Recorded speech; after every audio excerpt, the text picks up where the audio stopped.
Dje në periudhën nga ora 11 deri në orën 13:30, zyrtarët policor nga sektori për punë të brendshme Tetov kanë zbatuar një aksion kontrollues për zbulimin dhe sanksionimin e shoferëve, të cilët kryejnë transport publik të udhëtarëve pa licencë. Gjatë kontrollit të automjetit të udhëtarëve Ford me targa të Tetovës, i drejtuar nga KI 67 vjeç nga fshati Kamjan, në rrugën Ilinden në Tetov është konstatuar se kryen transport publik të udhëtarëve pa poseduar licencë të lëshuar nga organi kompetent. Gjithashtu në rrugën Iliria në Tetov janë hasur 5 shoferë duke kryer transport publik të udhëtarëve pa poseduar licencë për transport publik të lëshuar nga organi kompetent. Është konstatuar se HK 48 vjeç nga Tetova, i cili drejtonte automjetin Turan me targa të Tetovës, kryente transport publik pa licencë, si dhe EM 49 vjeç nga Tetova, i cili drejtonte automjetin Volkswagen Golf me targa të Tetovës. BR 71 vjeç nga fshati Bërvenici Tetovës, drejtonte automjetin Hyundai me targa të Tetovës. AD 22 vjeç nga fshati Falishti Tetovës, i cili drejtonte automjetin Mercedes me targa të Tetovës, dhe FB 51 vjeç nga fshati Xhepçisht, i cili drejtonte automjetin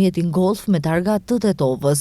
Pas dokumentimit të plot të rasteve, ndaj tyre do të vijojnë kallëzimet përkatëse sipas nenit 284A të Kodit Penal. Gjatë ditës së djeshme në zonën e sektorit për punë të brendshme Tetov është zbatuar kontrolli i automjeteve dhe shoferëve.